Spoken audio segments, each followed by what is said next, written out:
오늘 우리에게 주시는 하나님의 말씀은 민수기 11장 31절에서 35절 말씀입니다. 다 함께 일어나셔서 하나님의 말씀을 경청하겠습니다. 바람이 여호와에게서 나와 바다에서부터 메추라기를 몰아 진영 곁 이쪽 저쪽 곧 진영 사방으로 각기 하루길 내는 지면 위 2규빗쯤에 내리게 한지라. 백성이 일어나 그날 종일 종야와 그 이튿날 종일토록 메추라기를 모으니 적게 모은 자도 10호멜이라. 그들이 자기를 위하여 진영 사면에 펴 두었더라. 고기가 아직 이 사이에 있어 씹히기 전에 여호와께서 백성에게 대하여 진노하사 심히 큰 재앙으로 치셨으므로 그곳 이름을 기브롯 핫다와라 불렀으니 욕심을 낸 백성을 거기에 장사함이었더라.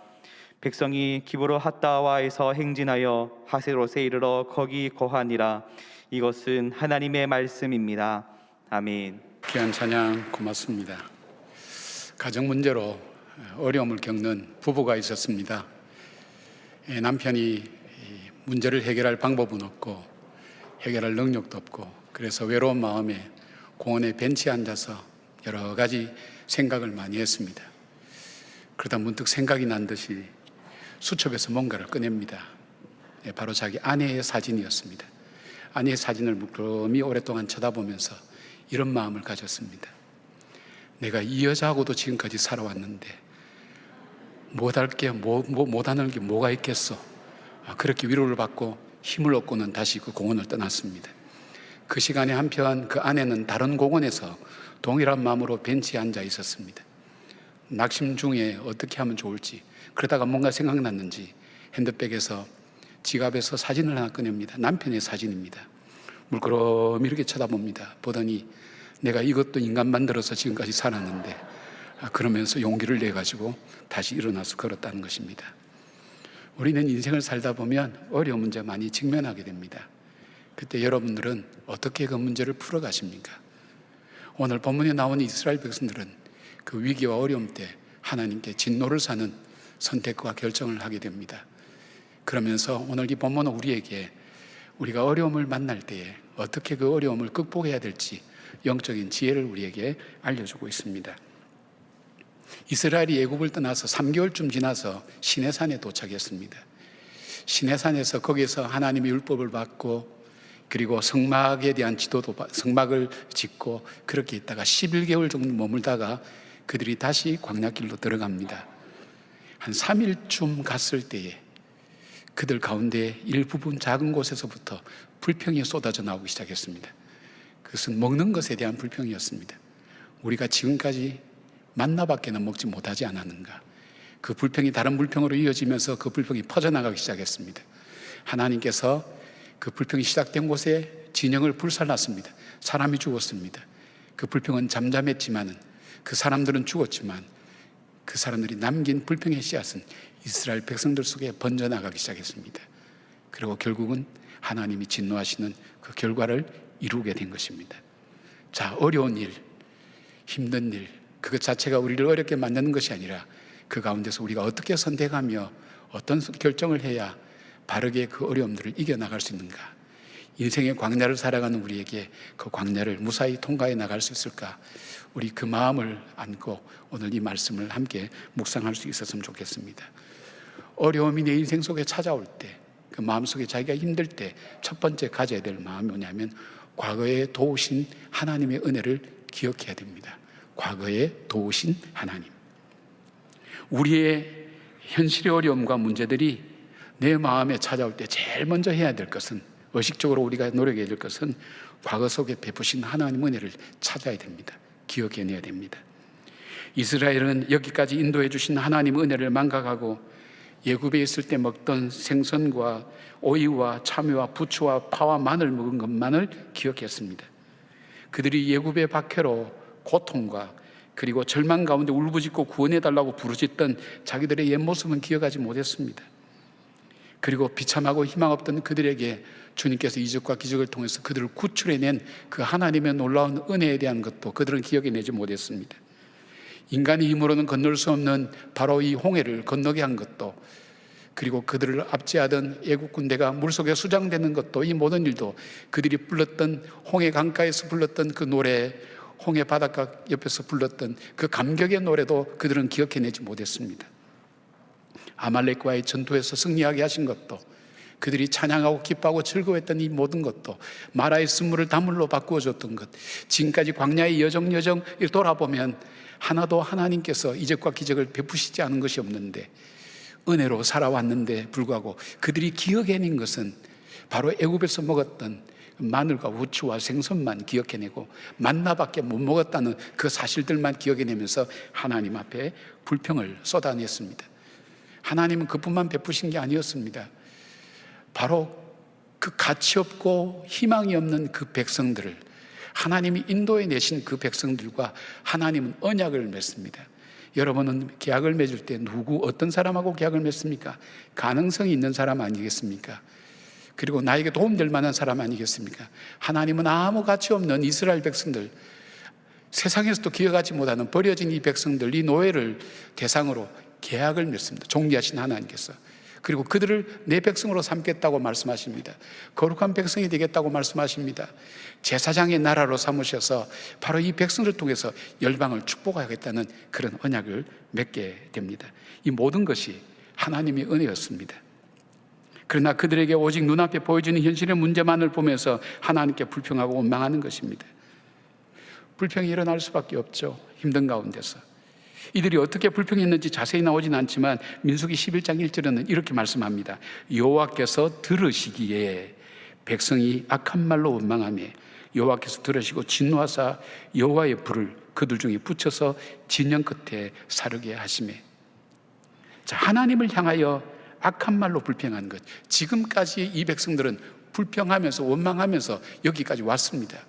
근데 이번에는 그들이 하나님 들으시기에 악한 말이라는 건 어떤 말일까요? 하나님의 존재를 부정하는 겁니다. 그리고 하나님이 자기들의 삶 속에 행하셨던 모든 일 자체도 부정하는 것입니다.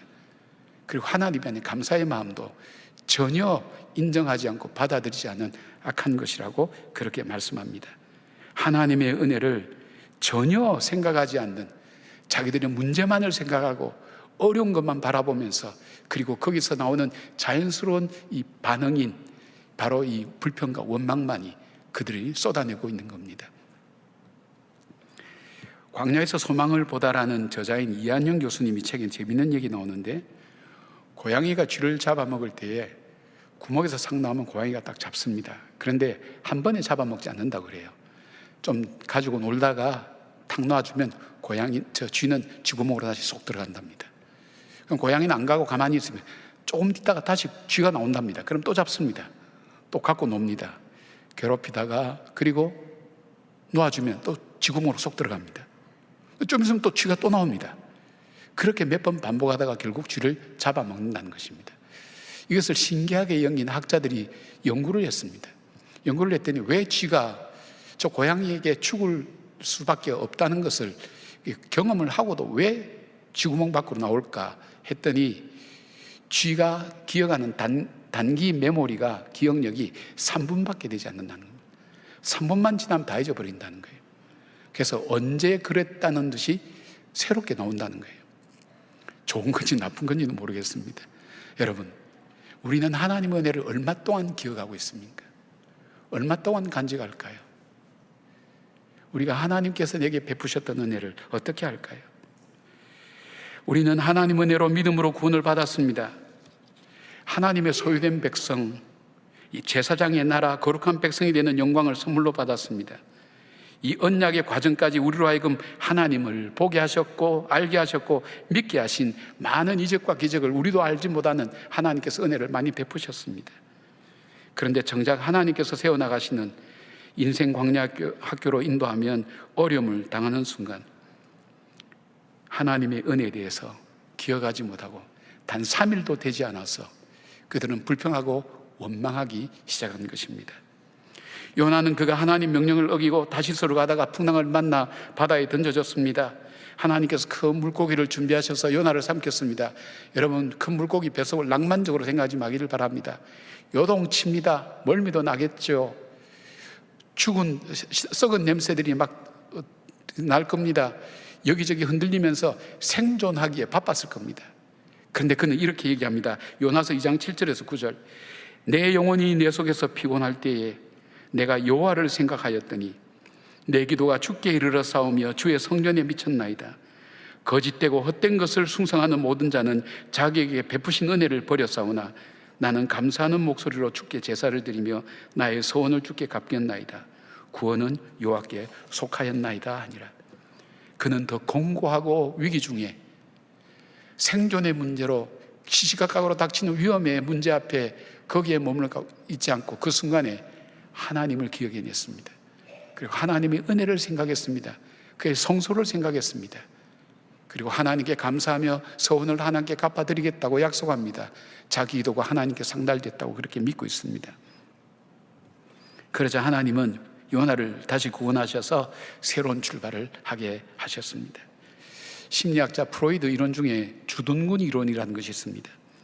지휘관이 전투에서 계속 고지를 점령해 가다가 어떤 고지를 점령하다가 패배하면 그 용기를 더하기 위해서 이전에 승리했던 곳으로 오는 것이 아니라 가장 격전지였던 주둔군, 격전지였던 그곳으로 내려와서 거기에 머문다고 합니다.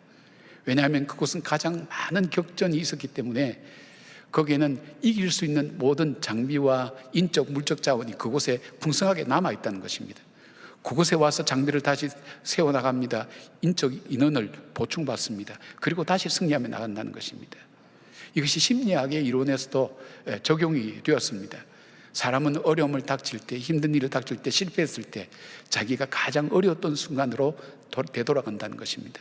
살아나기 위해서. 그리고 그 어려움 속에서 다시 일어서게 되었던 그것을 기억해내며 다시 그 위기를 극복해 간다는 이야기입니다. 여러분, 우리가 위기와 어려움 당할 때 어떻게 할까요? 내가 이전에 힘들었던 순간, 내가 일어나게 됐던 그 계기와 일어나게 됐던 그 요소와 일어날 수 있도록 만들었던 그 모든 자원들을 찾아보시기를 바랍니다. 무엇입니까? 하나님의 은혜가 아니고는 우리가 이야기할 수 없지 않겠습니까? 무엇보다도 우리는 바로 그때에 믿음의 주 온전케 하신 예수를 바라보면서 그 예수님께 주신 그 십자가를 묵상하고 바라보는 것. 십자가 속에는 용서가 있습니다. 회복이 있습니다. 사랑이 있습니다. 나를 포기치 않는 하나님의 끈질김이 있습니다. 십자가를 통해서 나를 새롭게 만들어 가시고 정결하게 만드시는 하나님의 은혜가 그곳에 우리 십자가 앞에 머물러 있지 않습니까? 그 십자가로 말미암아, 그 피로 말미암아 우리가 구속을 받고 구원을 받고 참 소망을 얻지 않았습니까? 힘들 때, 어려울 때 하나님의 은혜를 먼저 기억하시기를 바랍니다. 하나님의 놀라운 은혜가 머물러 있는 십자가를 묵상하시길 바랍니다.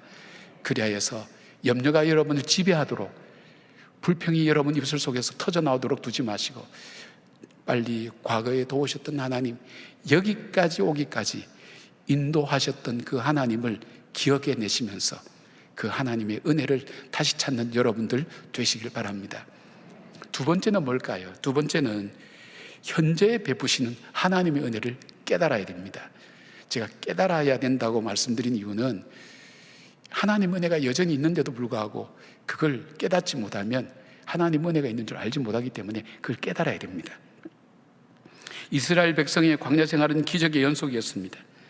하나님의 기적적인 은혜가 날마다 공급되지 않으면 그들은 광야를 한 걸음도 나갈 수가 없었습니다. 문제는 기적이 일상이 될 때에 기적을 은혜로 받아들이지 않고 당연하게 생각하고 저절로 이루어지는 것으로만 그렇게 생각하게 되고 결국 이 생각은 감사를 잃어버리게 됩니다. 이스라엘 백성 속에 현재도 베푸시는 하나님 은혜의 가장 확실한 증거가 무엇입니까?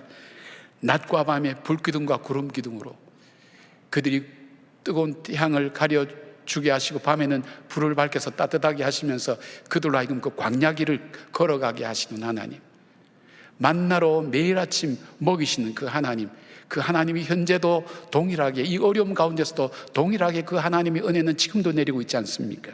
그런데 그들은 그걸 생각하지 못합니다. 지금도 하나님 은혜 가운데 살아가고 있다는 것을 잊어버립니다. 그들은 문제에만 초점 맞춰 있기 때문입니다. 이스라엘 백성들이 신광야에서 처음 만나가 내렸을 때 그들이 얼마나 감격인지 모릅니다.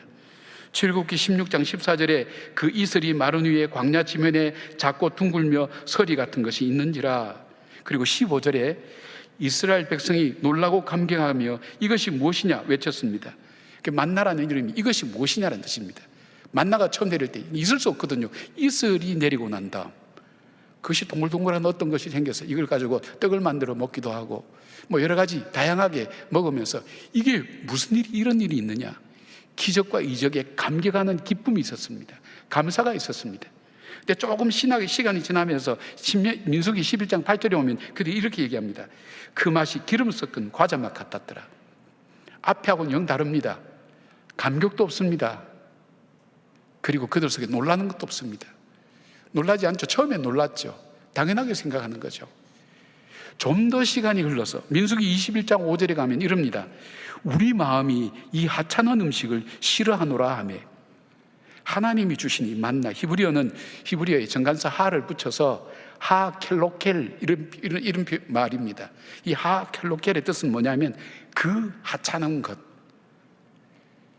하나님이 그들로 하여금 40년간 살아오게, 광야길을 걸어오게 만들었던 그 하나님의 은혜에 대해서, 하나님의 공급하심에 대해서 그들이 마음에는 어떻게 받아들이는가 하면 그 하찮은 것, 있어도 되고 없어도 되는 것, 뭐 있어도 별로 의미를 찾지 못하는 것, 우리의 인생에 그렇게 크게 좌우하거나 뭐 우리 인생에 크게 중요하다고 생각되지 않은 하찮은 것이라고 생각합니다. 오늘 나의 문제는 크게 보이는데 이 큰 문제보다 더 큰 하나님의 은혜와 지금도 부어주시는 그 은혜를 하찮은 것으로 생각하고 별로 중요하게 여기지 않고 그게 감사하는 마음도 없습니다. 그러니까 마음의 불평이 더 커지는 것을 보게 됩니다. 광야를 잘 아는 사람은 광야에서는 정말 필요한 것이 있다고 그렇게 얘기합니다. 우리는 인생의 광야를 살아갑니다. 우리에게 꼭 필요한 것이 뭘까요? 광야를 아는 사람은 이렇게 얘기합니다. 광야에서는 황금보다는 물 한 모금이 필요하고, 지도보다는 나침판이 필요하고, 빨리 가는 말보다는 무거운 짐을 지고 비록 느리지만 오래 갈 수 있는 낙타가 필요하다고 합니다. 광야 같은 세상을 살 때는 잘 사는 것보다도 생존하는 것이 중요하다는 것입니다. 그리고 비가 오지는 광야에 생명을 유지시켜주고 살리는 것인데 그것은 매일 새벽마다 사람들이 모르게 내리는 이슬이라고 말합니다. 이 이슬이 메마른 광야를 생명력 있고 유목민들이 양을 기를 수 있도록 만든다는 것입니다. 양들은 이슬을 맞고 자라난 갓 솟아난 새싹을 먹고 그들은 하루를 살아갑니다. 푸른 초장, 이것은 저 뉴질랜드나 이런 데서나 있지, 이 원래 원어는 이 푸르라는 단어가 없습니다. 새싹, 막 이제 이슬 맞고 일어나는 그 새싹을 먹고 양들은 살아난다는 것입니다. 양들은 물을 많이 먹지 않아도 된다는 것입니다. 그들로 하여금 유목민이 살아갈 수 있도록 그렇게 만듭니다. 보이지 않지만 매일 내리는 이슬이 광야에서는 생명의 원천인 것입니다. 이슬은 매일 언제나 저절로 내리는 것이 아닙니다. 열왕기상 17장 1절에 보니까 그 시대 죄악으로 인해서 하나님께서 내 말이 없으면 수년 동안 비도 이슬도 있지 아니하리라 그렇게 말씀합니다. 엘리야 시대에 하나님께서 이스라엘의 죄 때문에 비와 이슬도 내리지 않겠는데 이스라엘 원어에는 이슬과 비라고 그렇게 표현했습니다. 이슬이 먼저 나옵니다. 그들의 삶에 있어서 훨씬 더 중요한 것은 장대비 같은 소나기보다도 중요한 것이 이슬이었습니다. 이슬이 있어야 그들이 살아갑니다. 그런데 새벽에 이슬이 언제 내린지 알 수 없습니다. 지금도 내리고 있는지 내리고 있지 않는지, 그러나 아무튼 그들이 먹고 살아가고 있으니까 하나님께서 매일 부어주시는 그 은혜가 있다는 것입니다. 근데 그 이슬에 대한 중요함과 소중함을 잘 알지 못합니다. 호세아 14장 5절에 하나님이 이렇게 말씀합니다. 내가 이스라엘에게 이슬과 같으리니 그는 백합화 같이 피겠고 레바논 백향목 같은 뿌리를 내릴 것이라, 바뀔 것이라. 하나님이 이스라엘에 이슬이 되어주신다고. 매일매일 생명력 있게 살아가는, 그리고 소망 가지고 살아가게 하는, 생명이 존재하게 하는, 나로 하여금 걸어가게 하는 바로 이슬 같은 바로 그 은혜를 베풀어 주시겠다는 것입니다. 우리에게 소나기 같은 은혜도 필요합니다. 그러나 매일매일 우리의 일상을 일상되게 만드는 이슬비 같은 하나님의 은혜, 그것을 우리는 잘 의식하지 못합니다. 잘 찾지 못합니다. 우리 어려운 문제만 바라봅니다. 그럴 수밖에 없습니다. 그러나 그 가운데서도 하나님께서 오늘도 내게 내려주시는 그 은혜가 있다면 얼마나 귀하겠습니까? 가나안 여인이 구했던 것처럼 부스러기 은혜라도 우리는 절박하게 필요할 때가 있습니다. 가나안 여인이 그랬습니다. 절박하게 부스러기 은혜라도 달라고 요청했습니다. 지금 저와 여러분이 바로 그 은혜가 필요하지 않겠습니까? 하나님께서 부어주신 은혜입니다. 우리는 우리가 원하는 것이 우리가 필요한 것으로 착각할 때가 있습니다. 하나님보다도 하나님이 주시는 것에 더 큰 관심을 갖고 있습니다. 이때 일어나는 것이 탐욕입니다. 민수기 11장 34절에 이곳 이름을 기브롯 핫다와라고 불렀는데 이 뜻은 탐욕의 무덤이란 뜻입니다.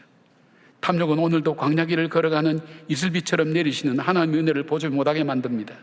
어쩌면 소나기보다도 이슬이 우리의 삶을 더 생명 있게 하는 요소임을 깨닫습니다. 우리는 일상을 잃어버리고 난 다음 자신에게 주어진 일상의 모든 것들이 당연한 것이 아니라 하나님께서 공급하신 은혜임을 깨닫게 됩니다. 제이콥 엔지니어링을 만든 이 조 제이콥이라는 분, 이분에게서는 세계적 기업을 이루게 된 계기가 있었습니다. 그는 심장이 별로 좋지를 않았습니다. 그래서 심장 수술을 받을 수밖에 없었습니다.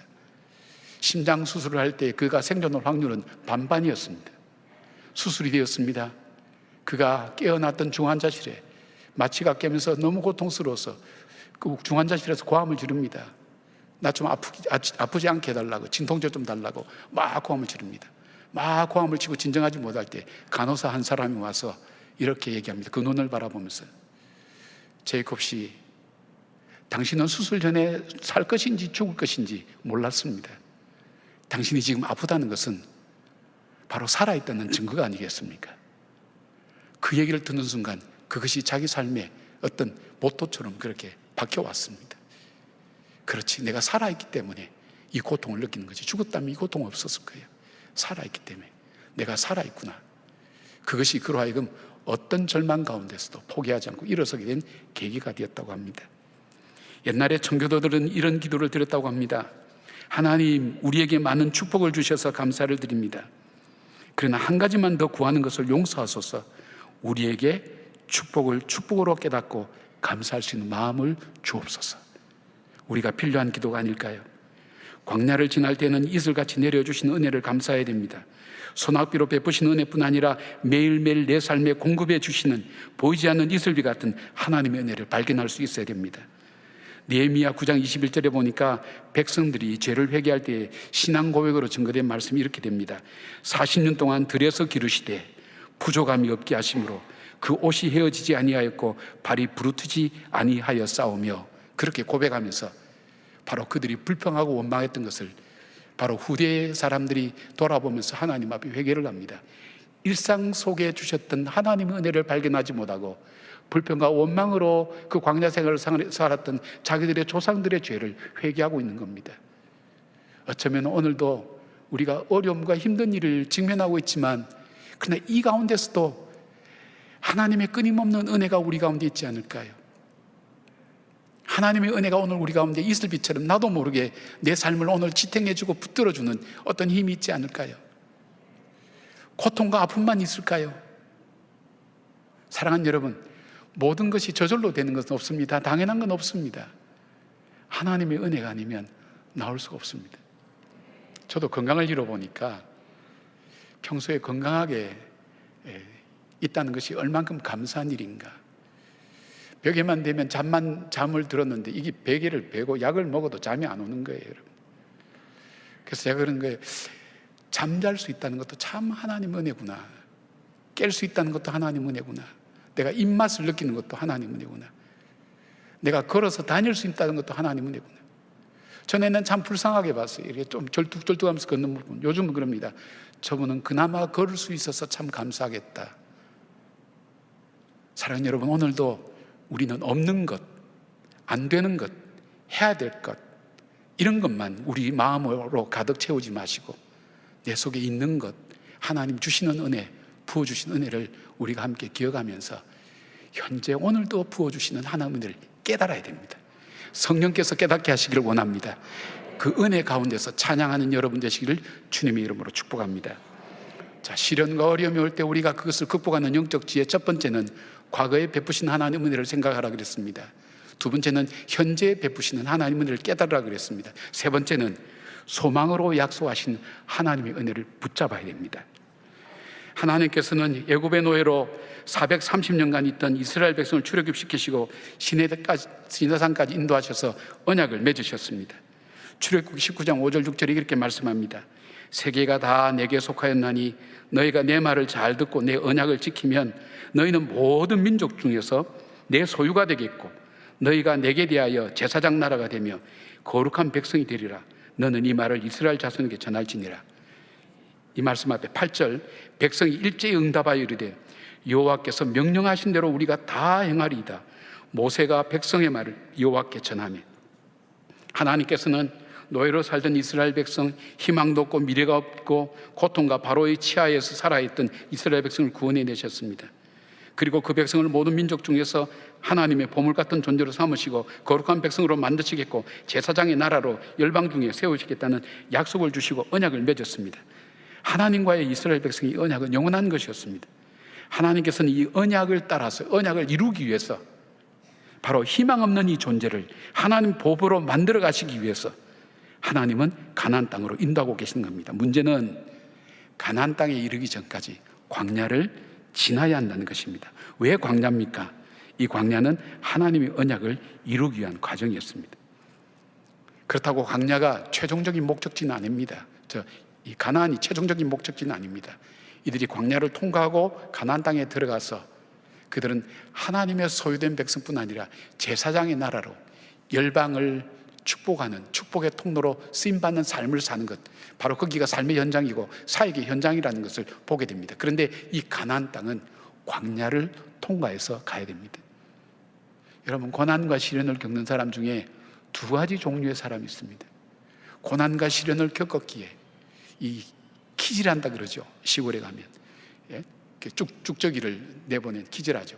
이걸 계속 키질하게 되면 알곡은 남고 쭉저기 날아갑니다. 고난과 시련이 그 사람에게 있어서 잘못된 습관, 잘못된 생각, 잘못된 삶의 모습들을 다 날려버리고 정말 보석 같은 알맹이만 남게 만든 사람이 있습니다. 체질한다 그러죠. 여러분, 쌀을 빻아가지고 이렇게 흔들면 고운 가루는 다 빠져나가고 또 덩어리만 남으면 그거 가지고 또 빻고 그러지 않습니까? 고난과 시련이 지나갈 때 이 채를 치는 것처럼 좋은 거는 다 빠져나가고 안 좋은 것만 다 남습니다. 기억이 전부 다 안 좋은 것만 남습니다. 실패했던 기억, 슬펐던 기억, 괴로웠던 기억, 미움당했던 기억, 소외됐던 기억, 그리고 내가 일어서지 못했던 그 기억만이 가득하게 되면 어떻게 살겠습니까? 하나님이 광야 학교를 통해서 우리를 키질해 가시는 겁니다. 우리를 단련시켜 만들어 가시는 겁니다. 그들에게 있어서 이대로는 하나님의 소유된 백성으로 살 수 없습니다. 이 소유됐다는 이 표현이 이 원어로 보면 보물이라는 뜻입니다. 하나님의 보물처럼 여기는 백성. 그리고 이 거룩한 백성, 거룩한 백성이라는 뜻은 하나님의 형상을 회복한 백성 말합니다. 하나님의 거룩함을 온전히 회복한 사람.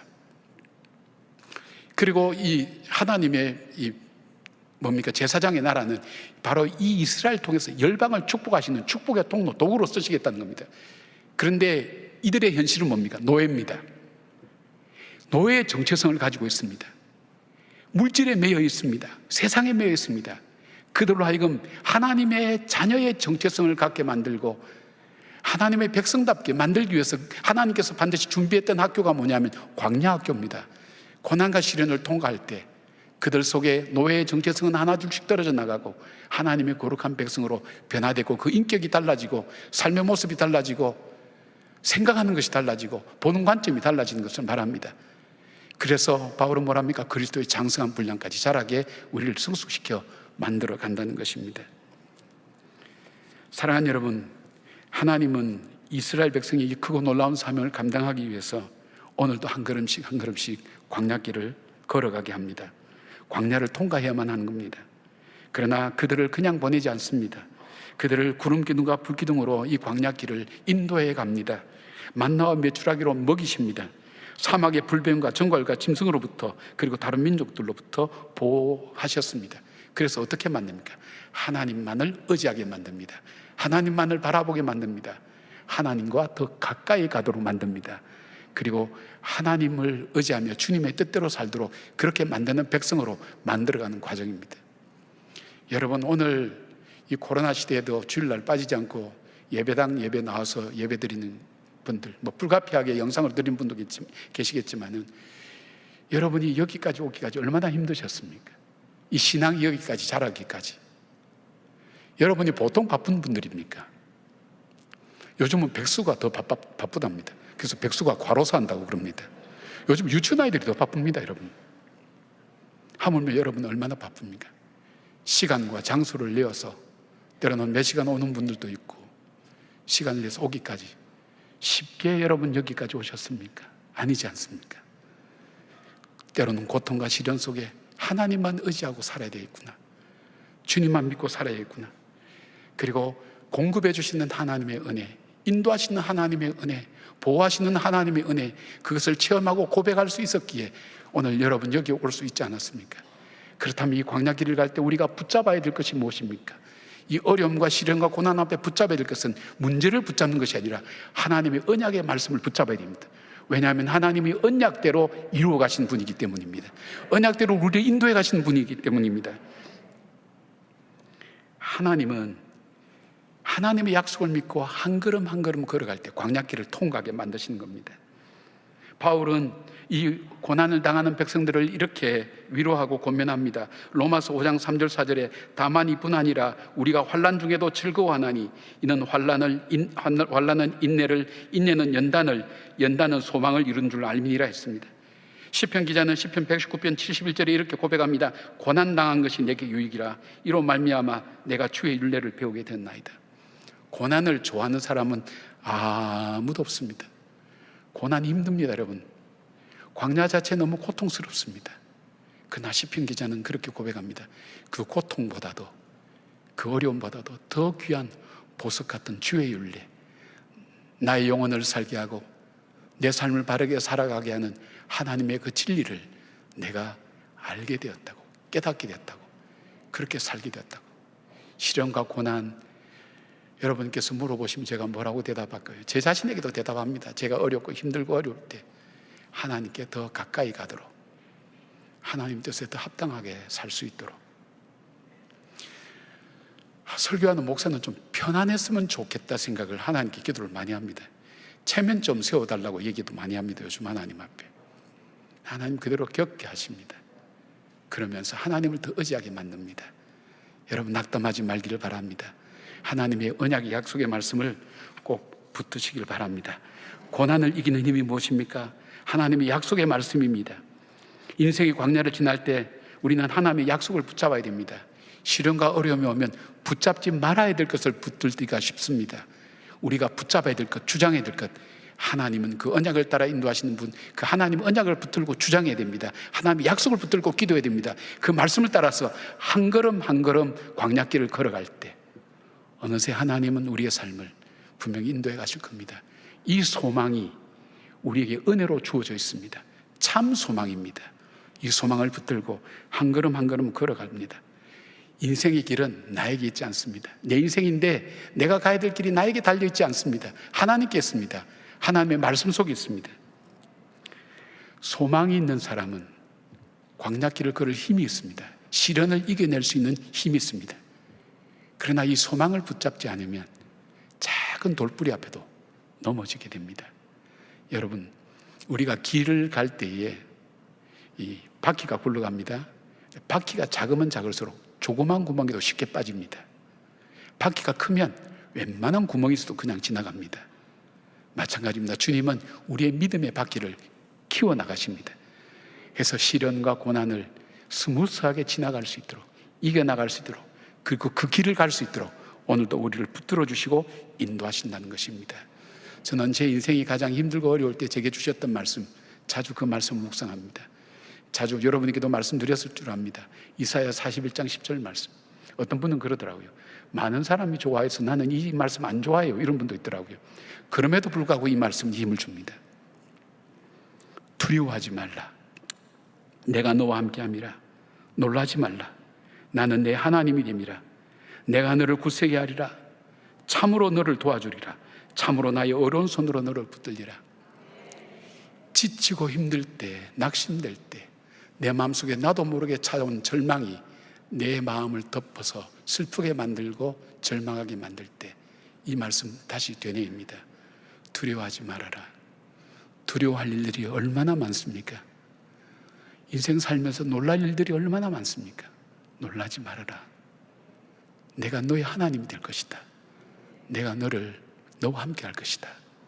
내가 너를 굳세게 할 것이다. 너를 도와줄 것이다. 반드시 승리하도록 나의 오른손으로 너를 붙들겠다는 약속의 말씀, 저에게만 주신 말씀일까요? 아니, 오늘 여러분에게도 동일하게 주신 말씀입니다.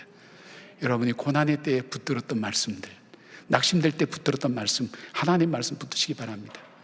유명한 철학자의 말이나 사상가의 청년이니까 아프다, 마흔이니까 눈물 안 흘리고 흘리는 눈물이 있다, 남자의 눈물, 대한민국에서 가장으로 산 말, 다 좋은 말입니다. 그러나 그 속에는 힘이 없습니다. 그 속에는 소망이 없습니다. 우리에게 소망과 힘을 주시는 하나님 말씀 붙드시길 바랍니다. 여러분, 우리가 힘들 때 이 찬양 부르시면 어떨까요? 어려울 때 우리가 이 찬양, 우리가 한번 제가 가사를 한번 불러드릴 테니까 우리 한번 불러보십시다. 내가 누려왔던 모든 것들이, 내가 지나왔던 모든 시간이, 내가 걸어왔던 모든 순간이 당연한 것 아니라 은혜였어. 아침 해가 뜨고 저녁에 노을, 봄의 꽃향기와 가을의 열매, 변하는 계절의 모든 순간이 당연한 것 아니라 은혜였어. 모든 것이 은혜, 은혜, 은혜, 한없는 은혜. 내 삶에 당연한 건 하나도 없었다는 것을, 모든 것이 은혜, 은혜였어. 내가 이 땅에 태어나 사는 것, 어린아이 시절과 지금까지 숨을 쉬며 살며 꿈을 꾸는 것, 당연한 것 아니라 은혜였어. 내가 하나님의 자녀로 살며 오늘 찬양하고 예배하는 삶, 복음을 전할 수 있는 축복이 당연한 것 아니라 은혜였어. 모든 것이 은혜, 은혜, 한없는 은혜. 내 삶에 당연한 건 하나도 없었던 것을, 모든 것이 은혜, 은혜였어. 우리 한번 불러보겠습니다.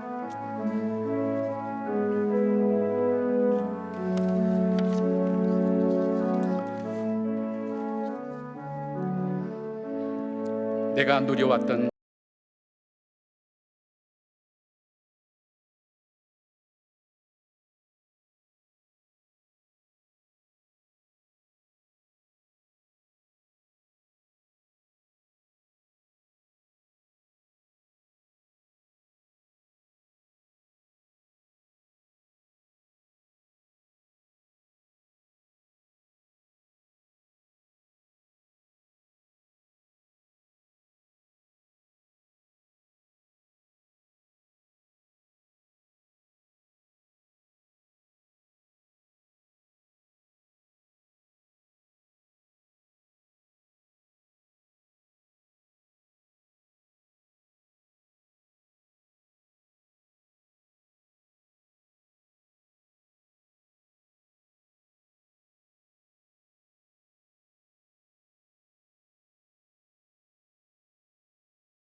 삶에 당연한 것 하나도 없었던 것을 모든 것이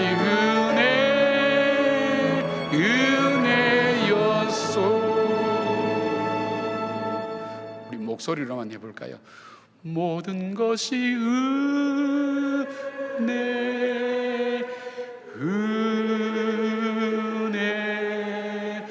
은혜, 한없는 은혜. 내 삶에 당연한 것 하나도 없었던 것을 모든 것이 은혜였소. 우리 함께 기도하겠습니다. 이 시간은 여러분과 하나님이 기도하는 시간입니다. 맞습니다. 하나님, 은혜였습니다. 제가 어려운 일만 바라봤습니다. 그리고 낙심했습니다. 하나님, 왜 나에게 이런 어려움을 주시는가? 왜 이 길로 나를 인도하시는가? 내 인생은 수수께끼처럼 풀려지는 것이 왜 없을까? 우리는 그 문제 가운데 휩싸여서 우리 속에 우리를 향하신 하나님의 그 구원의 큰 기쁨도, 오늘도 부어주신 이슬비 같은 은혜도 우리는 기억해내지 못했습니다. 하나님, 느헤미야가 그 옛날 조상들의 일상의 은혜를 기억하지 못했던 것을 회개했듯이 오늘 우리의 일상을 하나님 은혜로 주신 것을 우리가 감사하는 기도를 잠깐 드려볼까요? 긴 기도 하지 않아도 됩니다. 가장 솔직한 언어로 하나님 앞에, 하나님 은혜입니다, 고맙습니다. 우리 잠깐 기도하는 시간 갖겠습니다.